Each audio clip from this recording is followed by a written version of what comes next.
Here's my thing. I covered him his entire tenure in Boston. I got to know him decently well, at least as an executive. And I will tell you this about Theo Epstein. He is way too competitive to just sit back and watch the Red Sox be terrible. Do I think that he's going to come in and start running the team and change what they do this year? No, it might take a while. It might take a year. It might take two. I don't know. I seem to get the sense that this job is more like a consultant gig out of the chutes. However, in the long term, having Theo Epstein as part of the Red Sox ownership team should make fans feel a lot better now than they did at this time yesterday, and I won't back down from that for a second.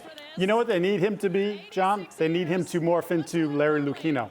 And I know Larry was more involved, obviously. We don't really necessarily know what this position is all about. But, like, they need someone to push the people in baseball to say, what are we doing? Why are we doing it that way? Why are we content to let the Yankees and now the Orioles, for God's sakes, just stomp all over us, and we sit back as this franchise that's not acting like they're a big market franchise, when this is one of your advantages, that you are a big market franchise, that you do play in Boston, that you are in Fenway Park. Like, I want Theo to come in there whenever it may be, if it's a year from now, and I want him to start throwing some haymakers. So I see what you guys are both saying. I understand that. I think that is who Theo is. But my question to the both of you is, what has John Henry done the last 4 or 5 years that indicates when he brings Theo Epstein in, unless he just wants his money, he just wants more money in the ownership group, which is quite possible. But if he knows Theo, and he probably knows him better than any of us do, why would we think that Theo is going to be able to convince John Henry to run this any differently than he has been?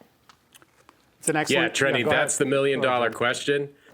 And I would just say what Giardi said earlier about Theo being Lucchino, I would agree with that, except I would flip it. He would have to be Lucchino upwards instead of down. He needs to convince John Henry. I would say that, A, John Henry respects Theo's opinion, and I think he respects it a lot more than Sam Kennedy's, Tom Werner's, or Craig Breslow's. B, we have multiple examples of Theo convincing John Henry, sometimes good, sometimes bad, to stretch and extend beyond his comfort zone, whether it was $51.1 million repeating for Daisuke Matsuzaka, whether it was Carl Crawford, whether it was going all in on Kurt Schilling, like all of these things. Theo has a history of that. He has a lot more credibility and a lot more gravitas, weight, whatever you want to say, behind his opinion to, I think, impress upon John Henry the idea, because he's now an outside voice, that what you're doing is not working. Nesson's ratings stink. You can't sell season ticket packages. You're losing fan interest. This is how you get it back. I think he has the credibility to get that message across.